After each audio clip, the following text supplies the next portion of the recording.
اعوذ باللہ من الشیطان الرجیم، بسم اللہ الرحمن الرحیم۔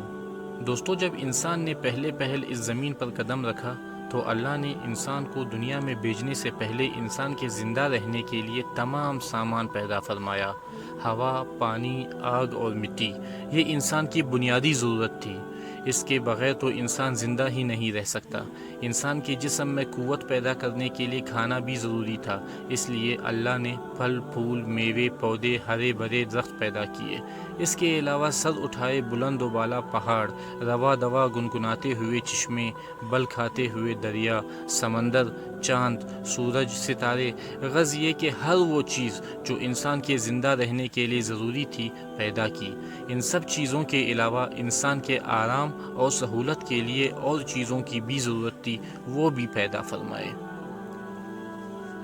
میرے عزیز دوستوں، زمین آسمان کے اندر بے شمار چھپے ہوئے خزانے اور وسائل ہیں، مثلا لوہا، چاندی، ابرق، تیل، کوئلہ اور گیسیں ہیں۔ یہ تمام چیزیں انسان کی ضرورت کی ہیں، ان سے انسان فائدہ حاصل کرتا ہے۔ ان تمام چیزوں کو زمین کے اندر سے نکالنے اور دریافت کرنے کے لیے ایک ایسی ذی عقل اور علم رکھنے والی ہستی کی ضرورت تھی جو ان تمام چھپی ہوئی اور اوجل چیزوں کو ڈھونڈ کر نکالے اور اپنے ہی لیے کارآمد بنائے۔ یہی ہستی جسے انسان کہا جاتا ہے، نیز انسان کو اللہ نے عقل اور سوچنے سمجھنے کی صلاحیت عطا کی، پھر دنیا میں بھیجا۔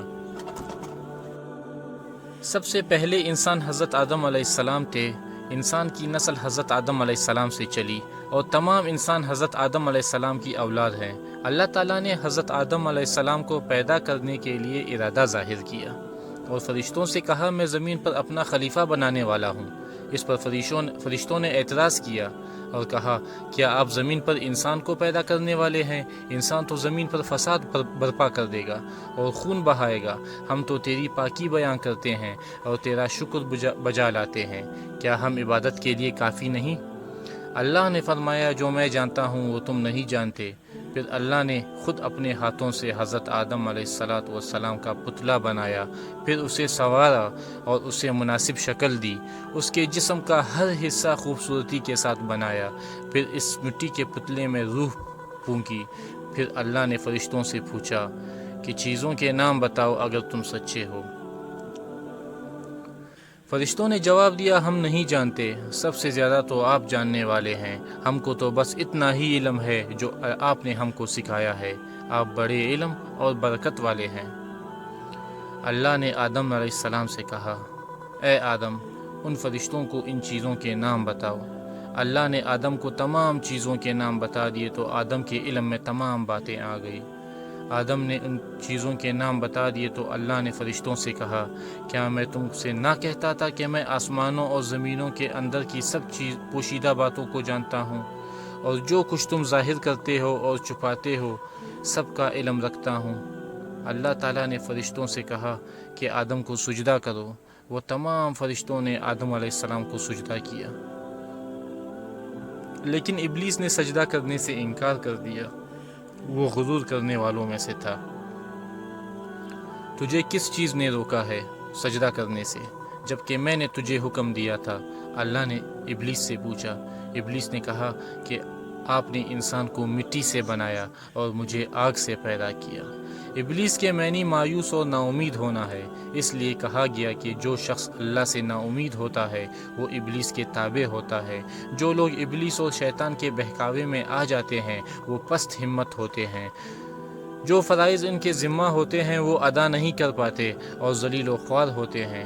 جب ابلیس نے سجدہ کرنے سے انکار کیا تو اللہ نے فرمایا، تو آسمان سے اتر، تو نے تکبر کیا اور تو ذلیل و خوار ہوا۔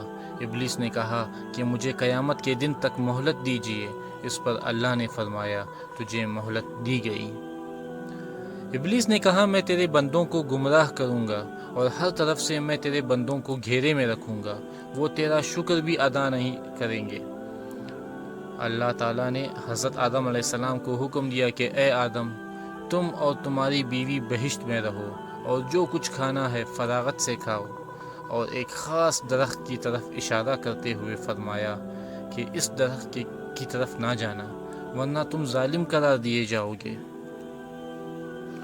چنانچہ آدم علیہ السلام و حضرت بی بی حوا رضی اللہ تعالی عنہا آرام سے جنت میں رہنے لگے تو شیطان نے دونوں کے دلوں میں وسوسہ ڈالا کہ تمہارے رب نے تم دونوں کو اس درخت کے قریب جانے سے اس لیے منع فرمایا کہ کہیں ایسا نہ ہو کہ تم ہمیشہ ہمیشہ کے لیے زندہ رہنے لگو۔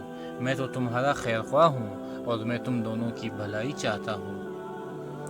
شیطان کے فریب میں آ کر حضرت آدم علیہ السلام اور حوا علیہ السلام نے درخت کا پھل چکھا تو دونوں بہشتی لباس سے محروم ہو گئے۔ ان کے جسم سے بہشت کا لباس اتر گیا۔ دونوں اپنے اوپر جنت کے پتے جوڑ جوڑ کر رکھنے لگے۔ ان کے رب نے ان کو پکارا اور فرمایا، کیا میں نے تم دونوں کو اس درخت کے قریب جانے سے منع نہیں کیا تھا؟ اور یہ نہ کہا تھا کہ شیطان تمہارا کھلم کھلا دشمن ہے؟ حضرت آدم علیہ السلام اور بی بی حوا علیہ السلام دونوں سے غلطی ہوئی۔ انہوں نے اللہ کا حکم نہیں مانا۔ اس غلطی پر دونوں کو سخت ندامت ہوئی۔ آدم علیہ السلام نے اللہ سے معافی طلب کی اور دعا کی، اے میرے رب، ہم نے اپنے نفس پر ظلم کیا۔ اگر آپ ہم پر رحمت نہ کریں اور ہماری مغفرت نہ کریں گے تو ہم نقصان اٹھانے والوں میں سے ہوں گے۔ آدم علیہ السلام اور حوا علیہ السلام کو زمین پر اتار دیا اور کہا، تم ایک دوسرے کے دشمن رہو۔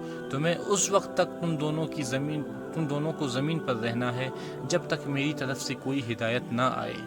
تو جو شخص اس ہدایت کو مانے گا، نہ انہیں کسی بات کا اندیشہ ہوگا اور نہ کوئی غم۔ جو میری نصیحت سے منہ موڑے گا، اس کے لیے دنیا میں زندگی تنگ ہوگی اور قیامت کے روز اس کو اندھا کر کے اٹھائیں گے۔ جب آدم علیہ السلام آسمان سے اتر کر زمین پر آئے تو وہ فرشتوں کی پاکیزہ باتیں سننے سے محروم ہو گئے، اس لیے دل اداس رہنے لگا۔ آپ نے اللہ تعالیٰ سے دعا فرمائی اور عرض کیا کہ میں تو فرشتوں کی صحبت سے محروم ہو گیا ہوں۔ اس پر اللہ نے فرمایا، آپ مکہ معظمہ جائیں، وہاں میرا گھر تعمیر کریں، اس کا طواف کریں اور نماز پڑھیں۔ چنانچہ آپ علیہ السلام جبرائیل امین کے ساتھ مکہ معظمہ گئے، وہاں کعبہ کی بنیاد رکھی، نماز پڑھی اور طواف کیا۔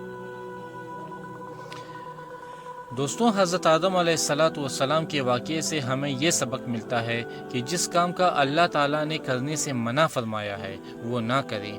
جو کام کرنے کا حکم دیا ہے صرف وہی کریں۔ یہی عبادت ہے۔ عبادت نیکی ہے، نیکی عبادت ہے۔ جزاک اللہ۔